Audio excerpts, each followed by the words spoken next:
Mga kaibigan, isang magandang umaga sa inyong lahat. Narito na ang isang programang inyong mapapakinggan. Hatid sa inyo ni Mel Elizalde, batikang broadcast journalist, sa kanyang pagtalakay sa mga napapanahong balita sa loob at labas ng ating bansa. Gayon din sa pagbibigay ng mga kaalaman ng kanyang tinipon tungkol sa kalusugan, ekonomiya, agrikultura, pangkabuhayan, politika at ang sitwasyon sa katahimikan ng bansa. At ngayon, narito na ang guro ng palatuntunan, Mel Elizalde.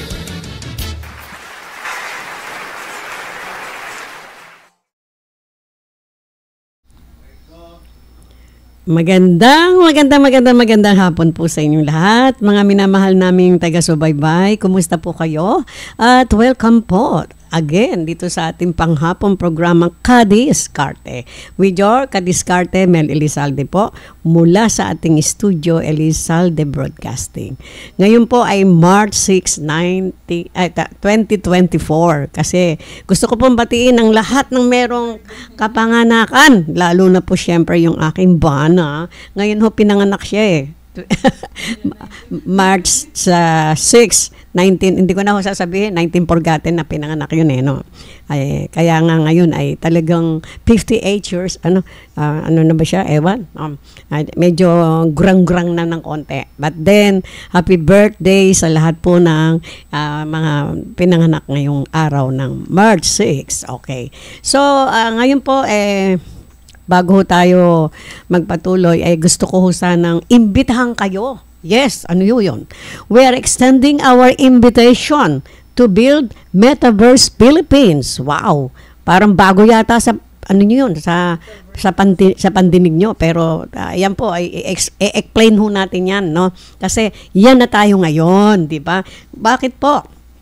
Kasi nalagpasan na ho natin yung mga nalagpasan na natin yung mga analog radio, and then yung mga digital analog broadcasting, digital cyber broadcasting. Panahon po yun ng mga vloggers, kung naalala nyo, content creators, social media, TV, etc. Di ba? Yung next stage ng evolution is now Metaverse. Ayan, pag nalaman nyo yan. Siyempre, alam ko, lalo na yung mga kabataan ngayon, nako, alam na ho nila yung what is Metaverse. Sinasabi ho, ang Metaverse, augmented reality, virtual reality. Ayan. Yan ho yung next level evolution. Yan, di ba?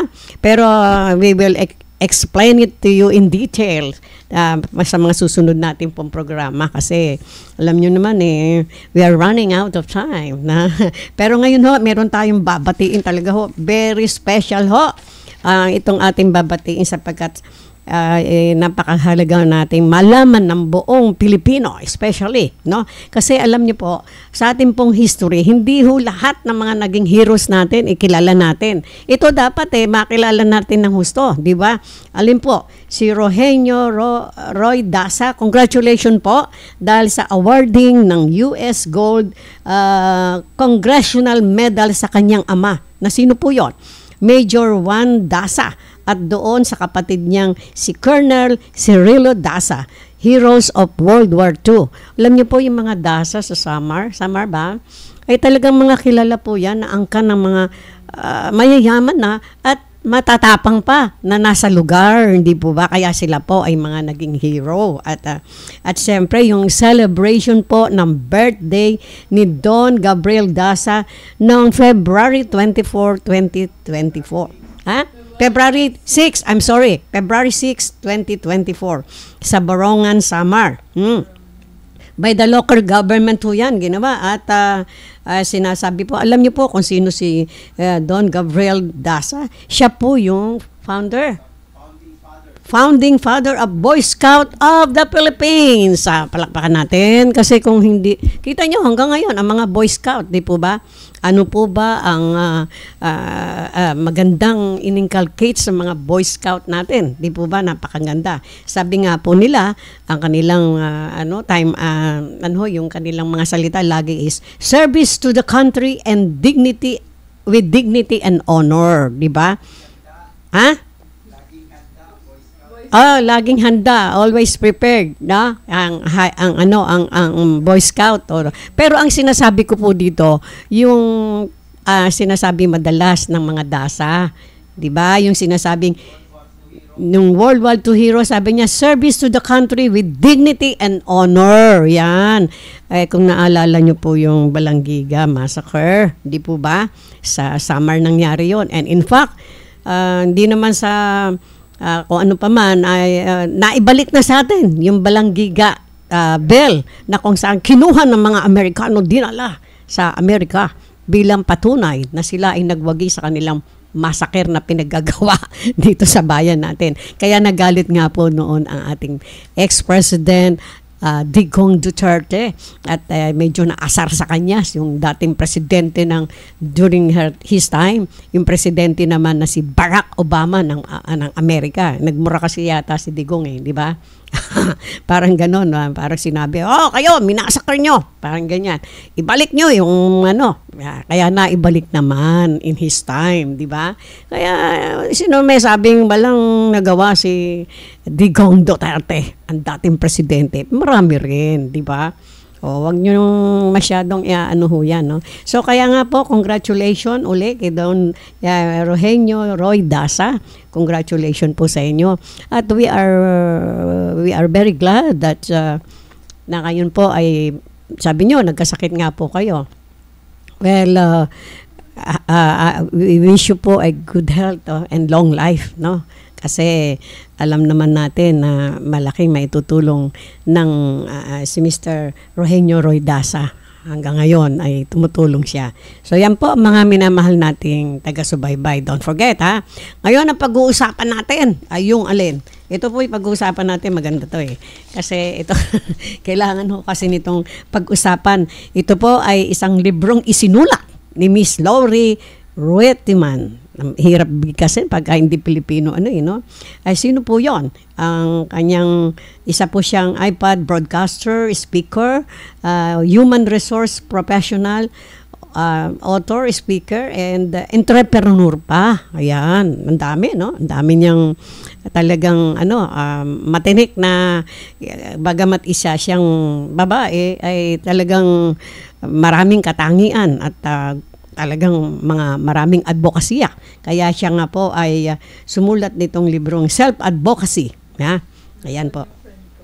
Yan ho kayo, ano po yung sinasabi niyang go for self-advocacy? Ano po ba yung advocacy na yan na sinasabi?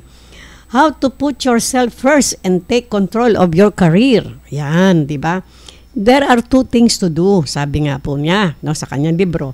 First, developing a high level of self-advocacy. Ano ibig sabihin nun yan? Ang tao ho kasi pag meron siyang isa siyang professional, so much the better, no?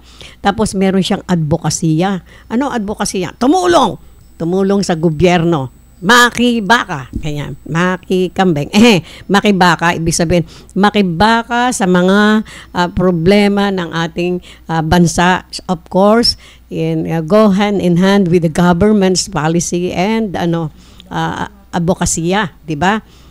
Sapagkat lalo na kung maganda ang advokasya ng ating administrasyon o ng ating gobyerno, dapat talaga na meron tayong ganong advokasya, no? So, yan po.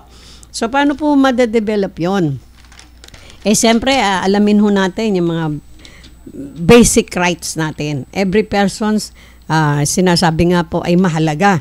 Regarded as is regarded as worthy, ibig sabihin mahalaga ang bawat tao. Sino ba dyan ng taong hindi mahalaga?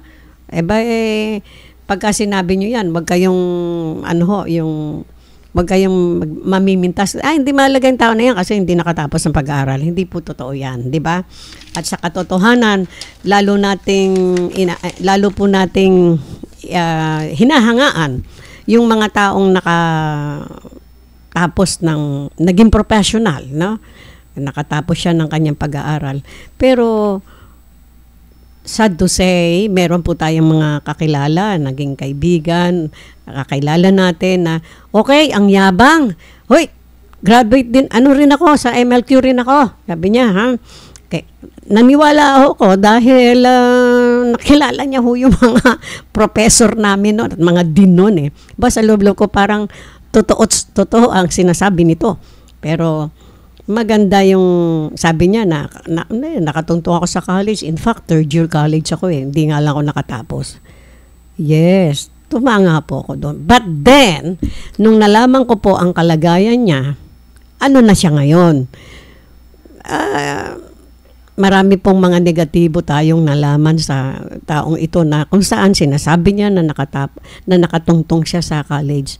Hindi bali na sana kung hindi siya nakatungtong sa college at ngayong kalagayan niya, maintindihan natin, di po ba? Pero nasira. Siguro kulang siya sa self-advocacy. No? Ano yung self-advocacy? Pag natapos ka ng pag-aaral, kailangan hindi pa natatapos dun yung iyong pangarap. May advocacy ka pang dapat na ilagay sa iyong yutak at sa puso mo sapagkat ikaw ay nakatapos. O ano ba advocacy mo? Gusto kong makatulong naman sa kapwa ko eh. Sa pamamagitan ng ganito, ganyan. Okay sa alright, di ba? Pero nakatapos ka o nakatungtong ka sa college, ang kinalabasan mo ay para kang isang parang ang dating mo ay naging hindi bagay sa iyo eh kasi nakatapos ka nakatuntong ka sa third year college eh, di ba? Tapos yung background mo hindi kaiga-igaya. Hindi naman po tayo sa judgmental, but then we have to be practical, di ba? Kasi po tayong mga tao gino-judge din natin yung tao. Ay ang ating kapwa, yung pag sinabi natin, this is our friend. Now he is now ganito, ganyan. At saka meron ho tayong pamantayan. Ano po yung pamantayan natin? Sabi nung isang church no? There is no other success can compensate for failure in the home. Totoo ba yun? Mga karancho, totoo ba yun? In a way, yes. Opo. No? Yan po isa sa nating pamantayan. No? Kasi po, marami po dyan professional. Pero ano nangyari? Ang kanilang pamilya na crumbled, no? Parang bumagsak. Ibig sabihin, alam niyo yung pagbagsak naman niya ng isang tao o ng isang pamantayan para sa isang tao ay ano nga po yun pareho doon sa mag-asawa. It takes two to tango. Hindi pwede ho yung isa lang ang may kasalanan. Pareho sila, di ba? Kasi sila yung nagkasama di ba?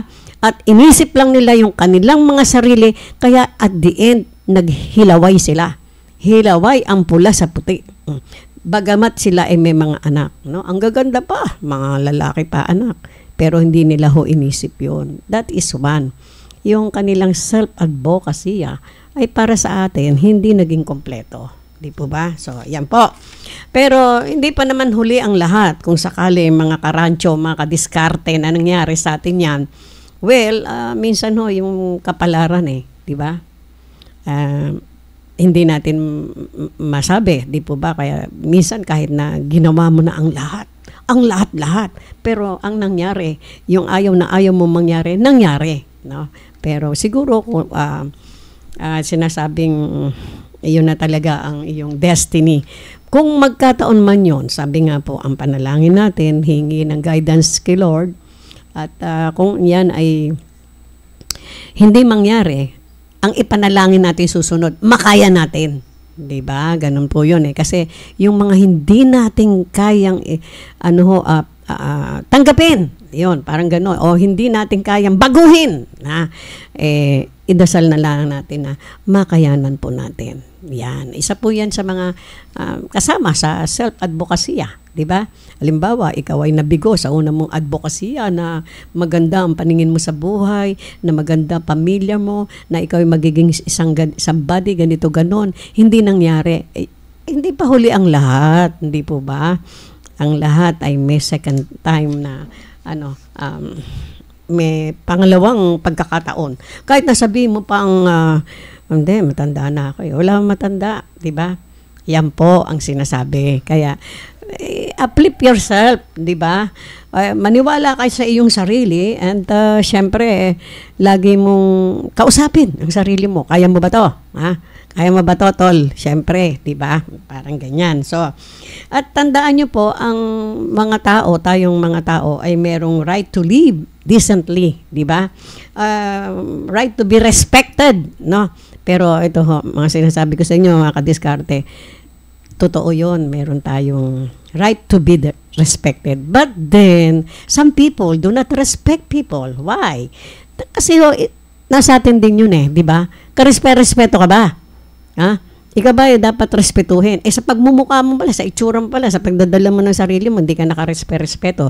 Lagi kang parang bagong gising dahil nagsyabo ka. Di ba? Karespeto mo ba yun? Do you still have the right to ask respect from people around you if you are like that? Of course not, di ba? Yun nga po, it's within us na sinasabi para ma-deserve mo makuha mo yung mga respeto ng iyong kapwa, kailangan nagmumula sa atin. And you don't have to tell people, you should respect me. They will be the one to do it, no? Kaya yan po mga kadiskarte natin. At siyempre, lagi po nating isipin, walang tutulong sa iyo, kundi ikaw lang. Totoo po yan. Sapagkat tayo ay ipinanganak na nag-iisa lang. Kahit halimbawa, triple kayong pinanganak, isa-isa kayong lumabas doon sa puwet ng mami mo. Di ba?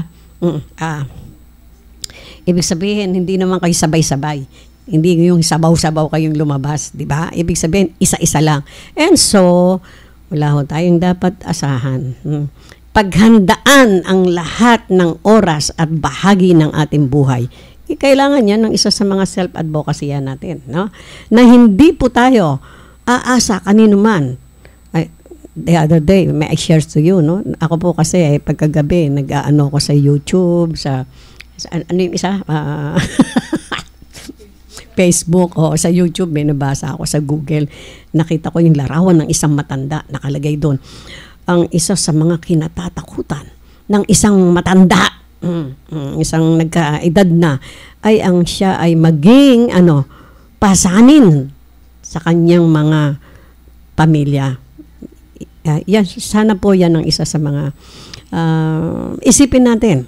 Sapagkat hindi ho tayo bumabata, tumatanda tayo. Kahit na yung mga paga 50, 40 dyan, wag ho kayong saya-saya na, bata pa ako, no? Pakabilis po ng panahon ngayon. Bukas makalawa, 2 na kulay ng buhok mo. Baka 3 pa pag pinakulay mo. O di po ba? Kaya paghandaan natin, wag tayong pa-chamba-chamba lang sa buhay o ano-ano lang, wala lang, ganun.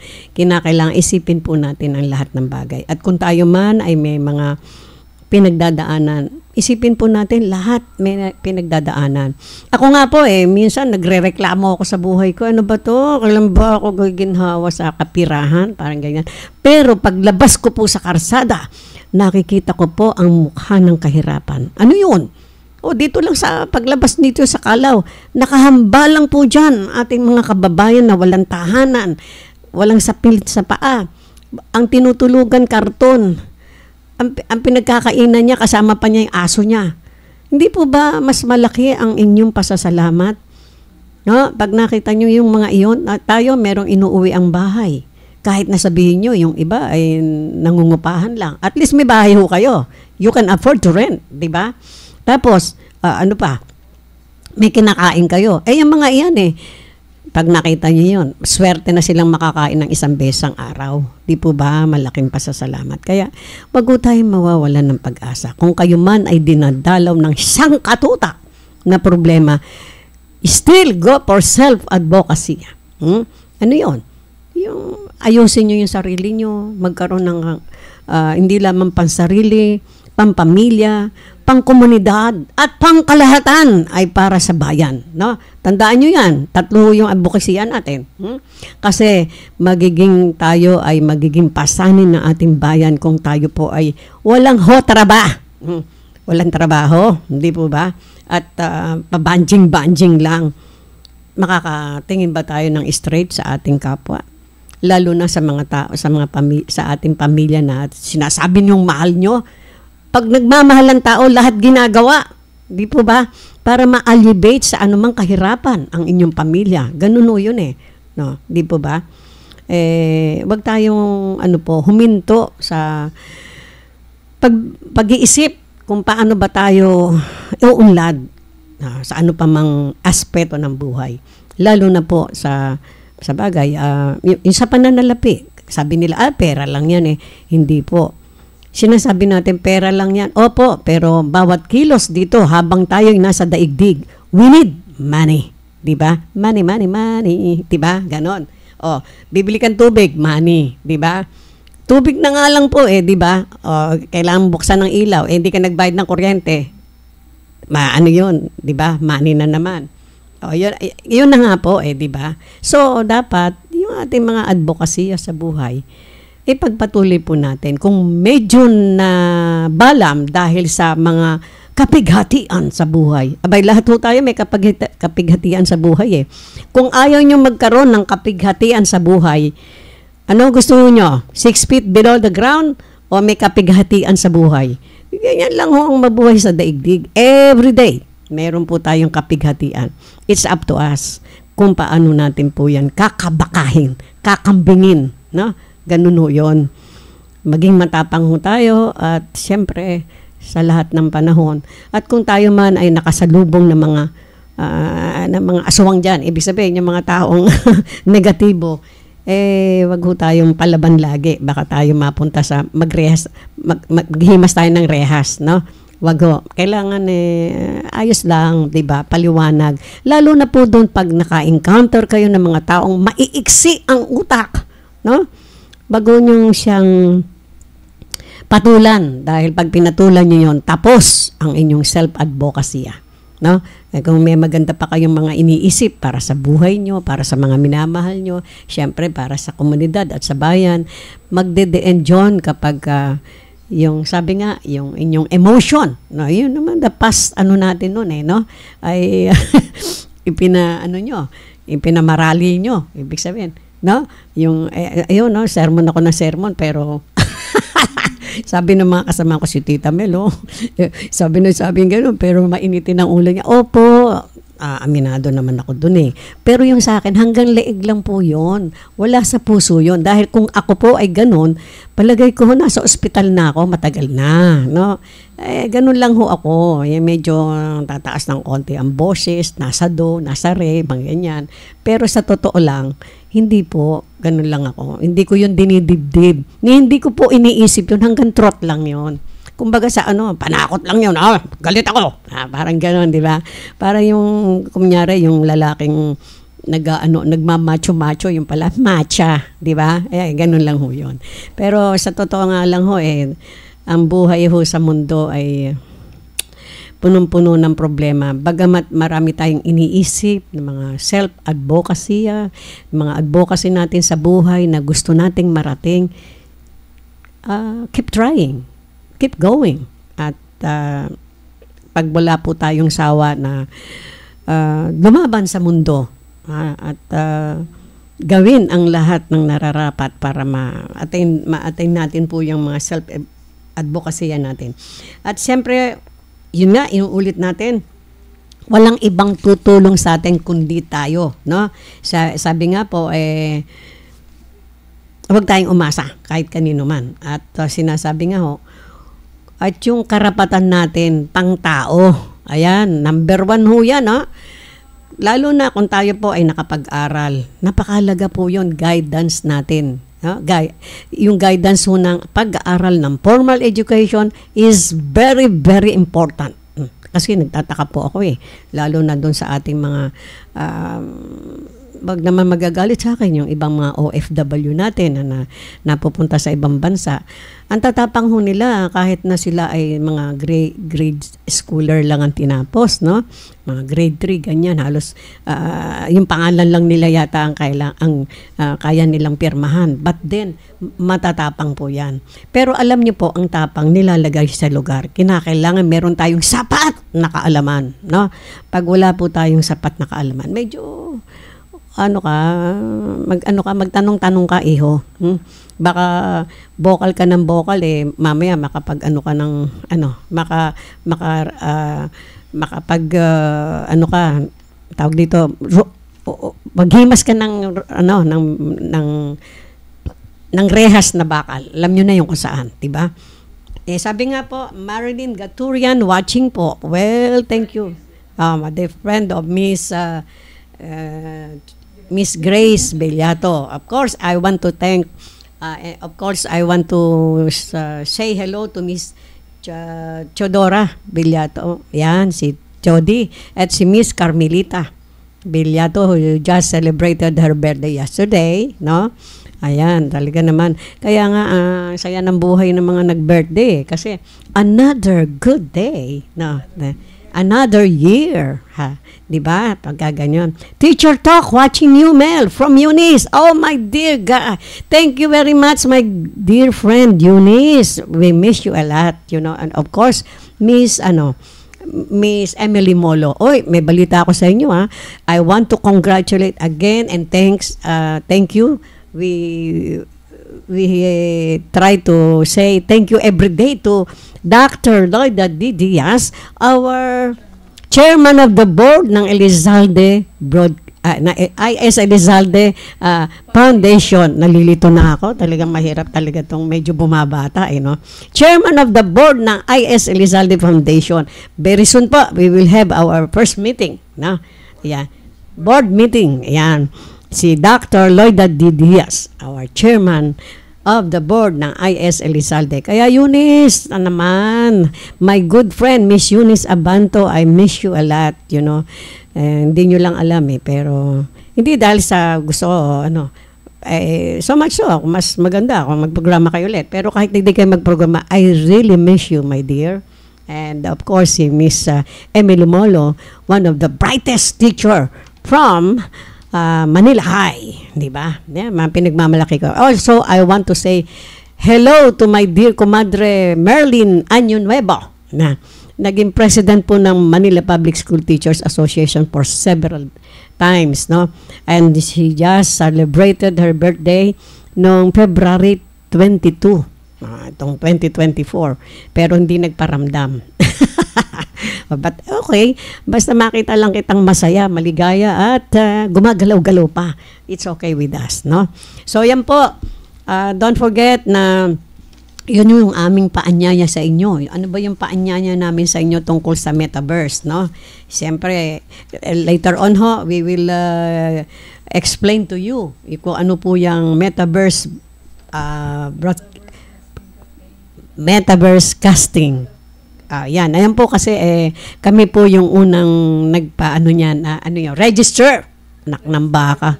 Na-registered na po sa DTI yan. We're extending our invitation again to build Metaverse Philippines with us. Now, later on isa-isahin natin kung ano yung Metaverse na yan. Although so many people, especially the young ones, the students, know all about this Metaverse, no? Ako, kaya ko lang ito nalaman dahil dito sa aming executive, nag-aalaman. Hindi po, siyempre alam natin, no?